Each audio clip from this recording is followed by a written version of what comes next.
তো নমস্কার বন্ধুরা, উষা রান্নাঘরে তোমাদের স্বাগত। তো বন্ধুরা, আজকে আমি এই দেশি মোরগ নিয়েছি। এই দেশি মোরগ আর আলু দিয়ে তরকারি রান্না করব, সেটাই তোমাদের দেখাবো।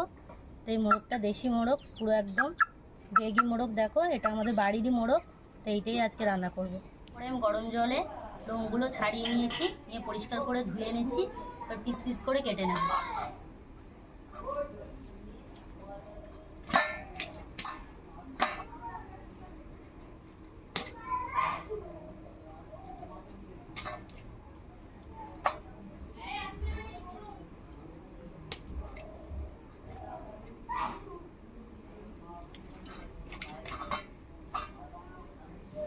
তো বন্ধুরা, আমি ছোট ছোট করে কেটে নিয়েছি। তো বন্ধুরা, যেহেতু দেশি মোরগ, তাই একটু অল্পই হয়েছে মাংসটা। তো আমার কাটা হয়ে গেছে, এবার রান্নাটা করে নেব। তো গরম কড়াই আমি তেল দিয়ে দেবো। তো আমি ডুবো ডুবো কেটে রাখা আলুগুলো ভেজে নেব। সামান্য লবণ দিয়ে দেবো, হলুদ দিয়ে দেবো, দিয়ে আমি আলুগুলো ভেজে নেব।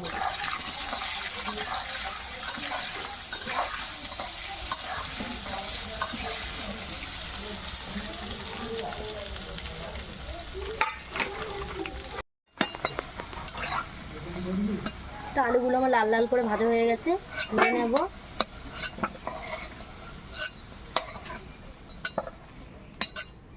তেলে তেজপাতা, লবঙ্গ, দারচিনি, এলাচ দিয়ে দেব। পেঁয়াজ কুচি দিয়ে দেব।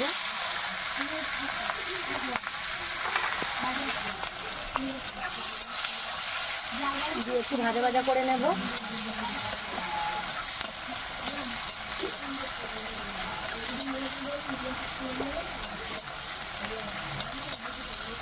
একটু মনে হবে আজকে ভিডিও।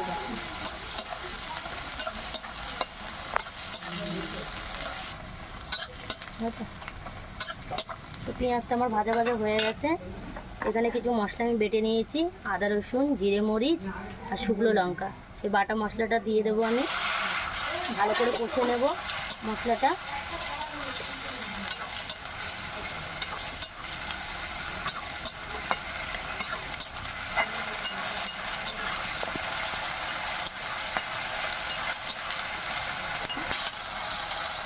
এখানে আমি হলুদ গুঁড়ো দিয়ে দেবো, দিয়ে আর একটু ভালো করে কষে নেব।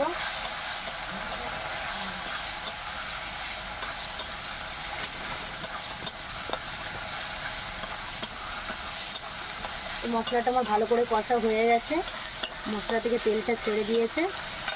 কেটে রাখা মাংসটা দিয়ে দেবো,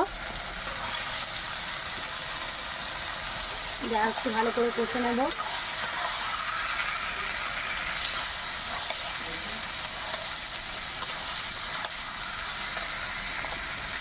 সামান্য লবণ দিয়ে দেবো।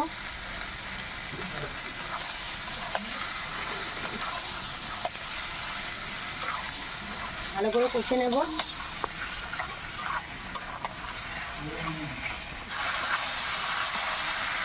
কষাটা আমার হয়ে গেছে, ভেজে রাখা আলুগুলো ওপর থেকে দিয়ে দেবো, দিয়ে আর একটু ভালো করে কষে নেব।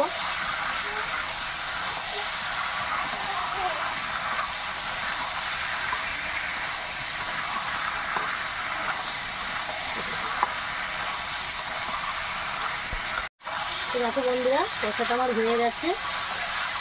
আমি এবার জল দিয়ে দেবো।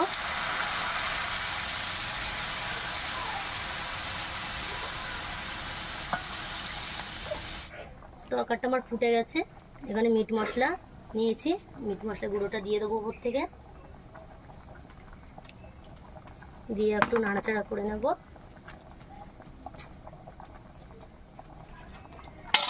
তো এই 5 মিনিট ঢাকা দিয়ে রান্না করে নেব। ফিরে এসেছি 5 মিনিট বাদে, ঢাকাটা খুলে দেখে নেব। দেখো বন্ধুরা,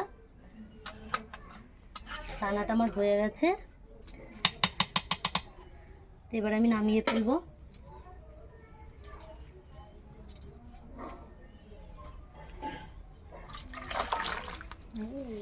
দেখো বন্ধুরা, দেশি মোরগের তরকারি তো ঝাল ঝাল লাল লাল হবে নিশ্চয়ই।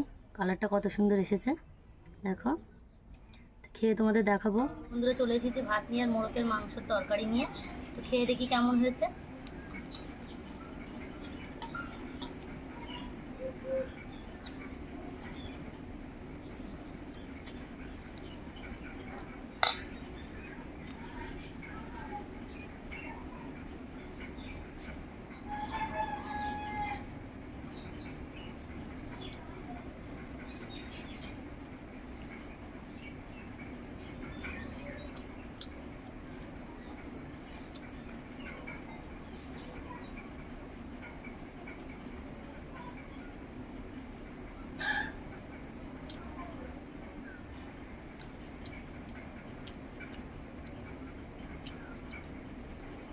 বন্ধুরা, মোরগের তরকারিটা খুবই ভালো লাগছে খেতে।